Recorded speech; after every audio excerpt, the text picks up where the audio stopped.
the Charlestown Board of Public Works on May 20th, 2020. It is 9 a.m. We'll begin with the roll call and make sure that we've got our members here. We've got several people on Zoom, supervisors and such, but if you'll just say here when I call your name. David Reed. Here. And Jim Adams. Here. And of course, I'm here. We're also joined by various supervisors and city attorney and clerks. So welcome everyone. We'll begin by approving the agenda. You were sent an agenda a couple days ago by email. I'll entertain a motion to approve that agenda as it was presented. David Reed makes that motion.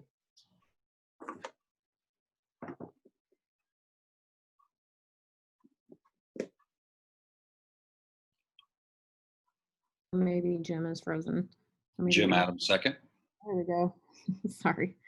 Did you guys have anything to change about the agenda? I had no changes. Okay. So then all in favor of approving the agenda, just say your name. Jim Adams. David Reed. I'll say yes. So agenda is approved. We have our regular standing business. Again, we'll do this kind of as a roll call thing. There's only 3 of us, so it shouldn't be too complicated. Just go through, and when we get to the vote, just say your name for the vote.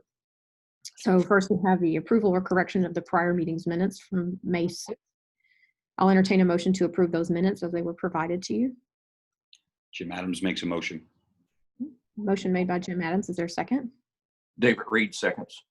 Any discussions or questions on those? All in favor, please say your name. Jim Adams. David Reed. And I approve, so the minutes are approved unanimously. You also were provided with a copy of the claims, so I'll entertain a motion.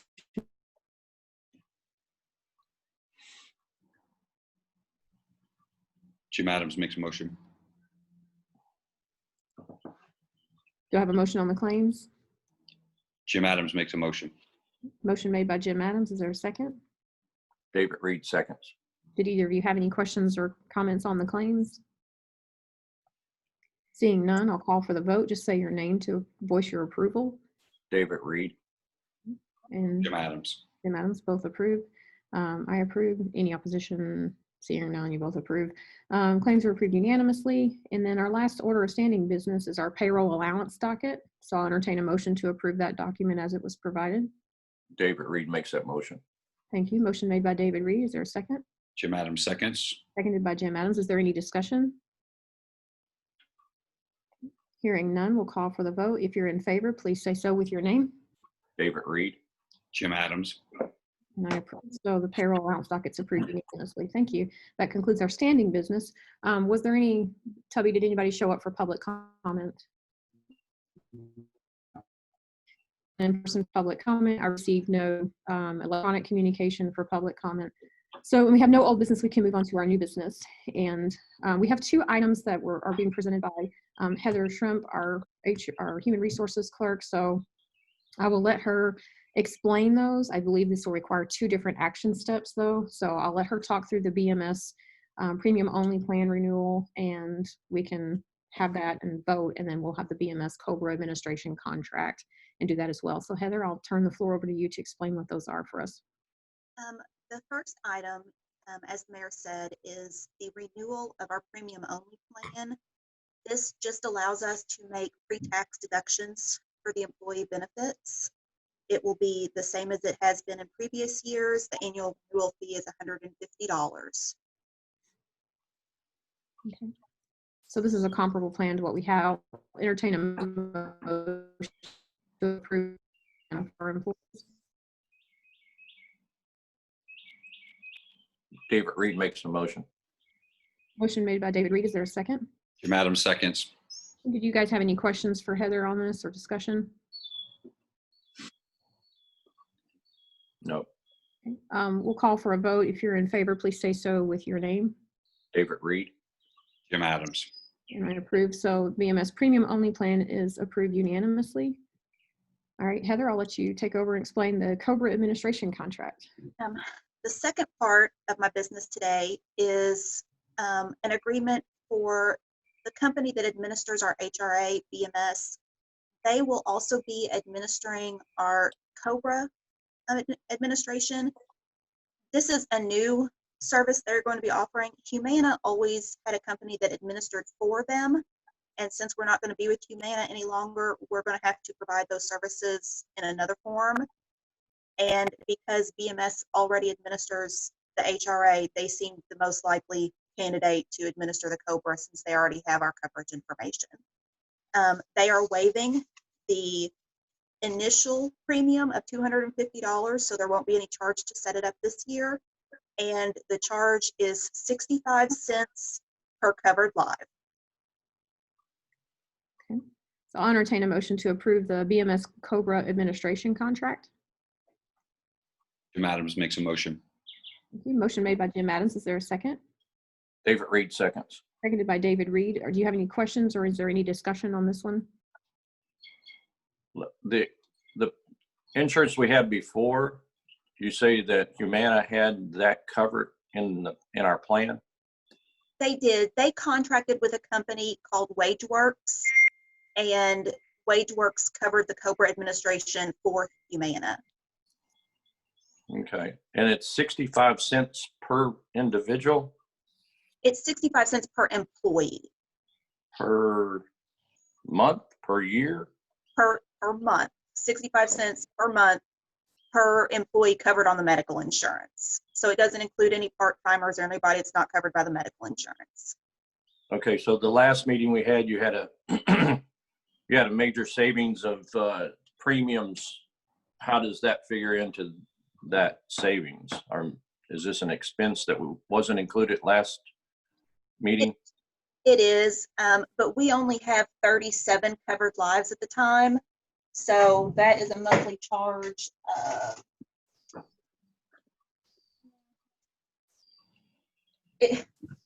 about $25, but they have a $50 minimum charge. So they'll charge us $50 a month to administer the COBRA, which Yeah, is a very small amount. I assumed it wasn't much. I just wanted to make clarification though, that this is going to be in addition to what we agreed to last meeting. That is correct. Okay. Any other discussion on that? I'll call for the vote. If you're in favor, please say so with your name. David Reed. Jim Adams. Jim Adams and I approve. So the BMS COBRA administration contract is approved unanimously. Thank you, Heather. Thank you. Hopefully that you won't have to worry about insurance Heather. for a while. She's worked really hard on that. Okay, next on our agenda is we have a discussion about a lease for the Little League to use the parks, ball fields.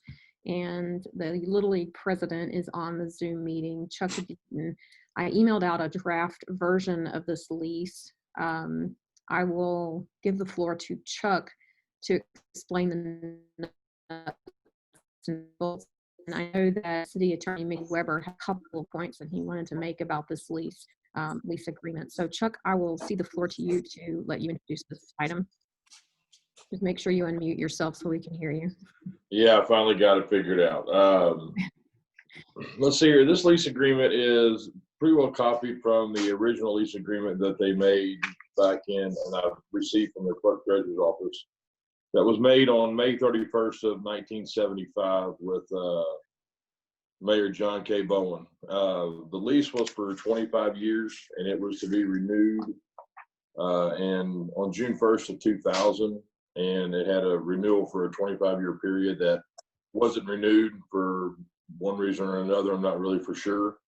The lease agreement that you have is pretty well the same wording and all the same documentation that was on there before.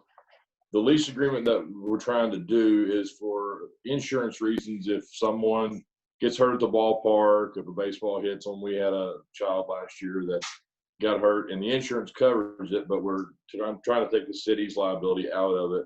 And this puts it on the ballpark because we have the lease agreement with the city. What questions do you have for me as far as the lease agreement goes? Let's go ahead and put the motion on the floor to approve the lease with the Little League. Once we have it motioned and seconded, we can have further discussion. So I'll entertain a motion to approve a lease with the Little League. David Reed makes that motion. Motion made by David Reed. Is there a second? Jim Adams will second.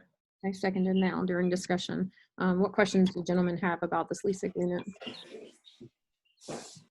No major questions. I read through it, and it's a 3-year period with a 4-year renewal, and the dollar annual lease term. The only question, would any party, should they want to not continue the lease, can opt out of the lease? I didn't see that in the contract. Okay. David, did you have any questions or concerns about the lease? The only thing, I mean, it's pretty straightforward lease, and I don't really have any, but something just came to mind.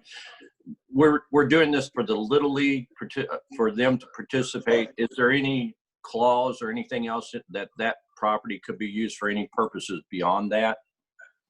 Since it is the city's property, that if for some reason the Little League said, okay, so-and-so can come in here and do whatever, then we stand liable for that. So to me, if we're entering into a lease with the Little League and they are carrying the insurance, then they have to basically stay within the lane of that discipline so that we don't get exposure as far as liability for any other incidents.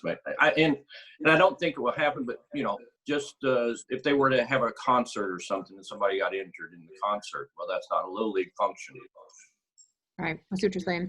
My concern was on the 4-year renewal, that maybe this should just be an every 3-year renewal kind of thing. But I know that the city attorney also had a couple things that he wanted to point out. Mickey, did you want to mention those things? I would like to, and you all have mentioned insurance a couple times, and I know that Little League is carrying insurance. I think the lease should provide that Little League would provide proof of insurance to the city and identify the city as an additional insured. I'd also suggest the lease provides for an annual audit to be provided. I just think that we ought to establish a date so that we don't forget to collect and review that. And that was it in terms of my thoughts and questions. Mickey, what do you have to say about the opt-out clauses? Would that be something that would be fairly easy to adjust in there if they wanted to terminate the lease? Let's be clear, the lease is for $1 a year, so we're not. This isn't a massive amount of revenue or anything for the city. It's just a partnership with Little League that's formally recognized. So, would it be possible to put an opt-out clause in case Little League wanted to terminate early? Or I think that if it was going to be done unilaterally, there'd have to be some limits on it. But if you make it too broad, you're going to make it unenforceable as an agreement.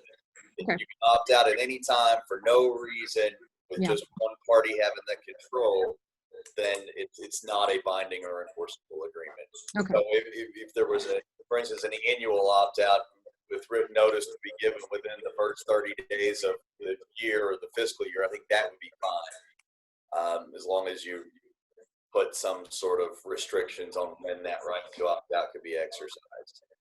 okay. So what I'm hearing is that we would want to potentially modify this lease agreement to provide proof of insurance, and that the city would be covered under Little League's insurance, that Little League would need to apply for proof of insurance, that we would want to include an annual opt-out option with 30 days notice on the annual review of this, that we would change it to a 3-year renewal instead of a 4-year renewal. That we would make sure that that Little League would be using this for Little League type purposes and not throwing massive concerts and things there. And that there would be a specific date for that yearly audit. So one of the things we're requiring is a quarterly financial review from the Little League to this board.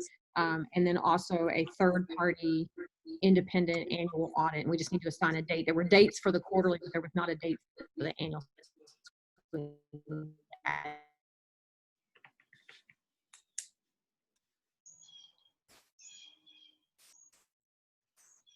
Sorry, I think I'm frozen. You're good now. Okay, David, does that summarize your stuff there? Yes, that's fine. Okay, Jim? Yes. Chuck, how does that sound to you? Yes, I just wrote some notes down. I can adjust the lease and send it back if that's okay. And to talk on Dave's thing about there's something I have in here.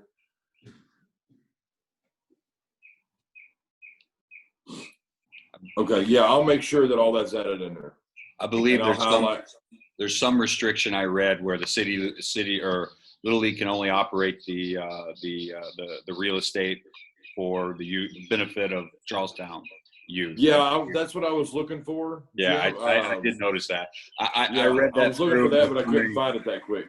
If you guys could host a concert for Motley Crue under that lease, but under that provision, it does not allow that unless it was only for the kids of Charlestown Little League.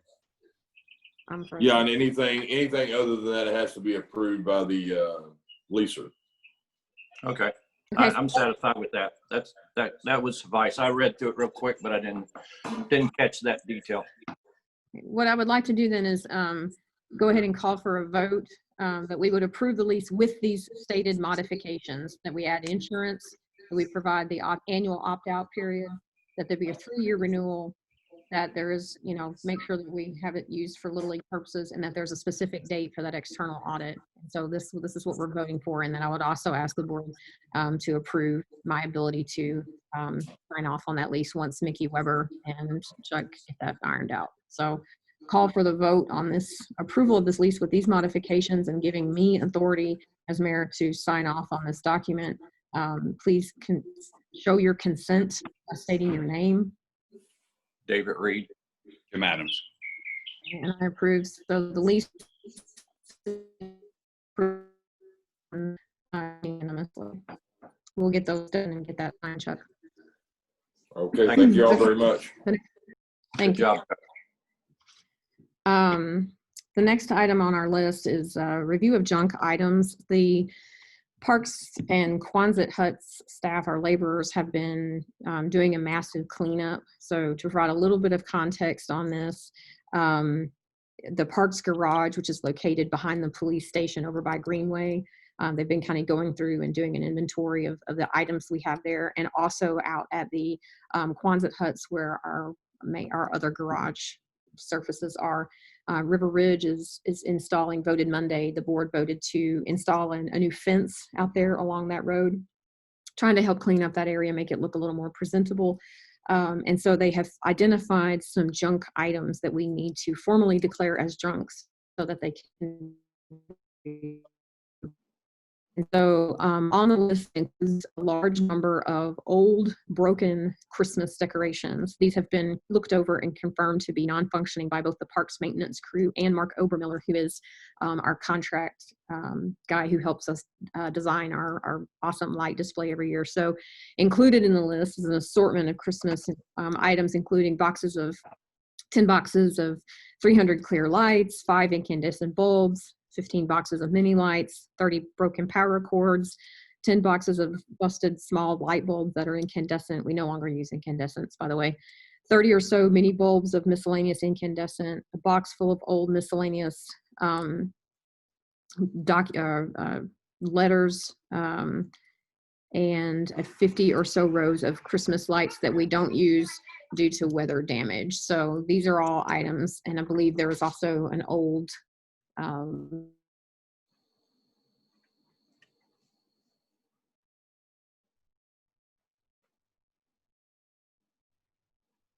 house Santa Claus for things, and the wood has rotted to the point that it's not salvageable anymore, and so they want to be able to declare that junk as well.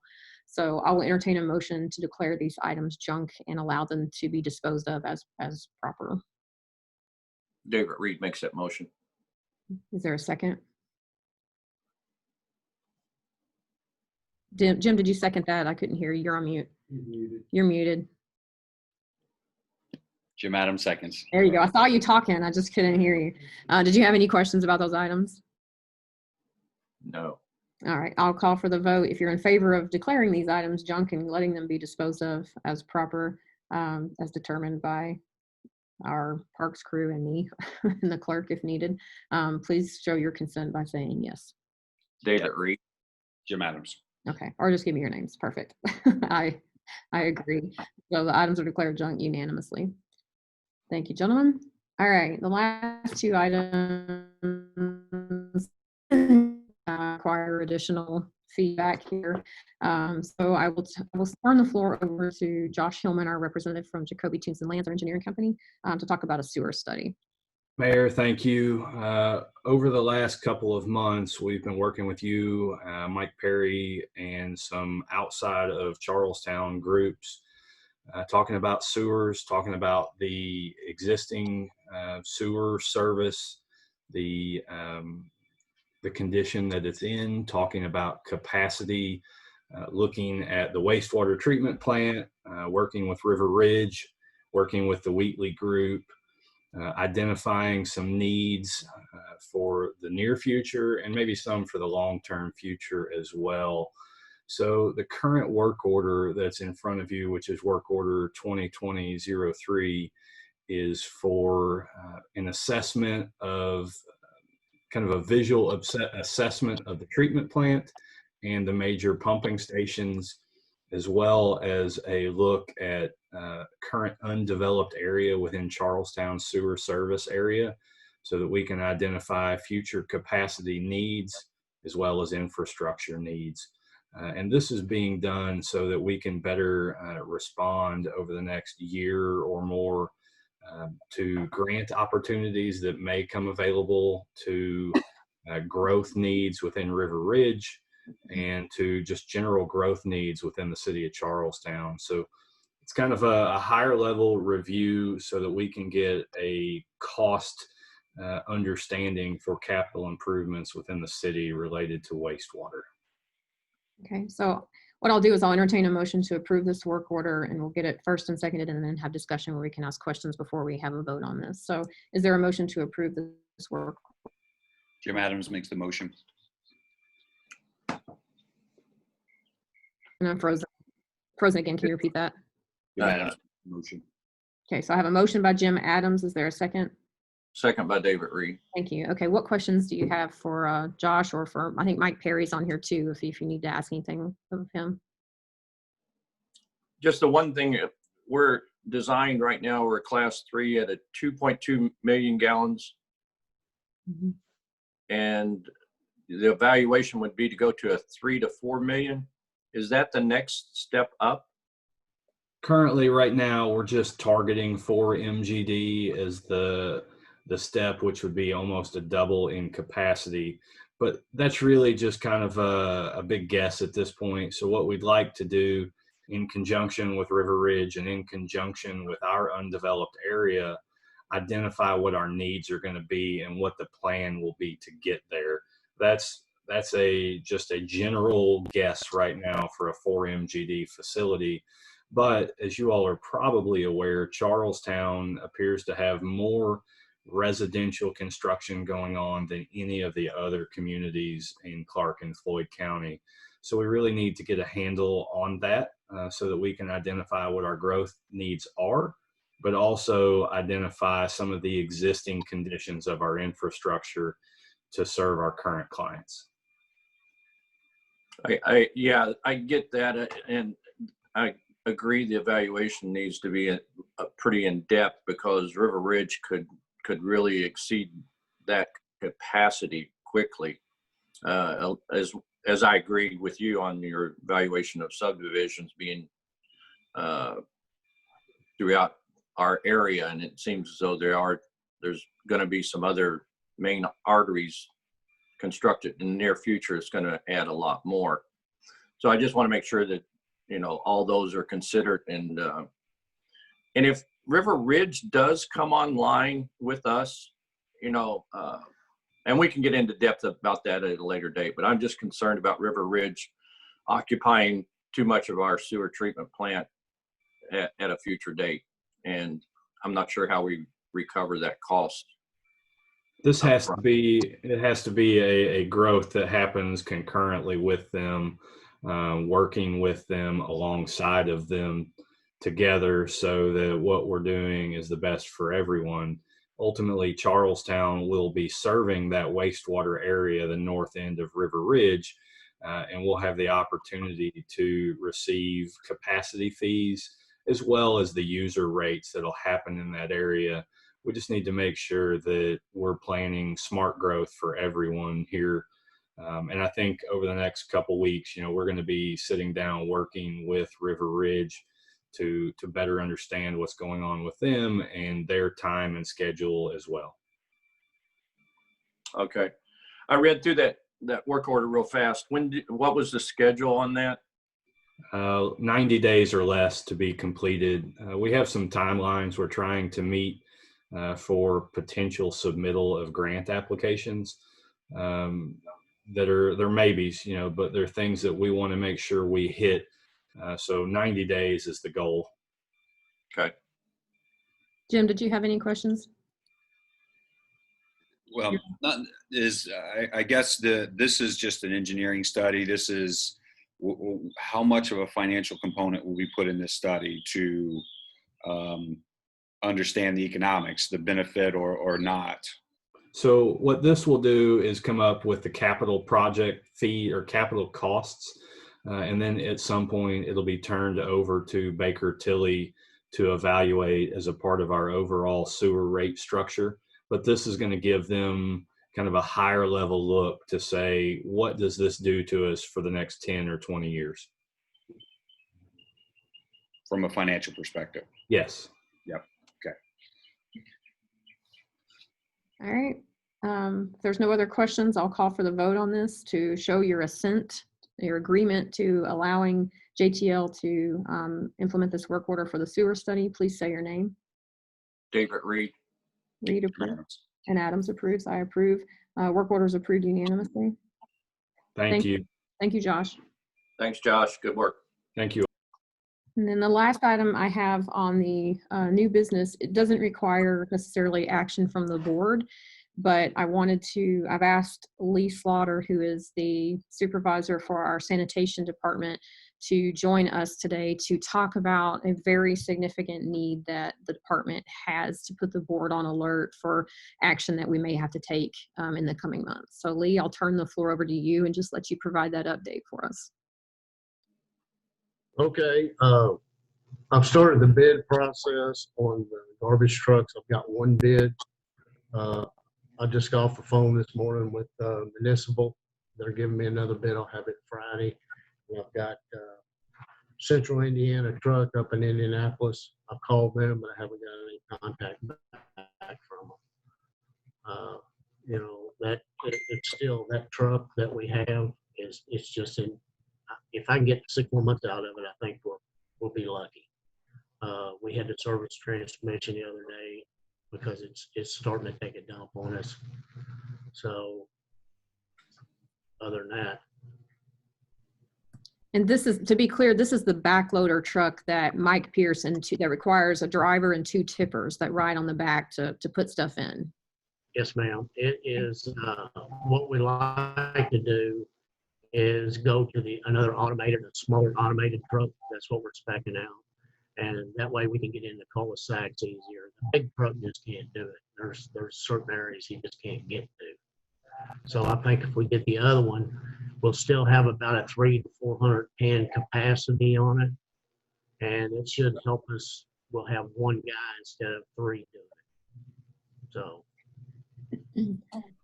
So basically, to be clear, we have several different kinds of trucks. We've got the lightning loaders that do brush pickup and large item pickup with the huge, claw that Jason drives. I think Brad sometimes drives the brush truck. We kind of fill in different roles there. And then Dusty drives the larger Labrie, which is the auto truck, requires only 1 driver. How many cans a day can he do, Lee? He, on the average, he does about 800 cans a day. Okay, so he does a lot, and it's just got the auto thing where, he pulls up to the can, it grabs the can, it dumps it over the top, and it's good to go. And so the other one that we have requires a 3-person on the back because they manually have to load those cans onto the back of the tippers and dump in. Unfortunately, one of the tippers, the mechanisms on the back is also malfunctioning, and that's an approximate $6,000 repair. Is that correctly? Yes, ma'am.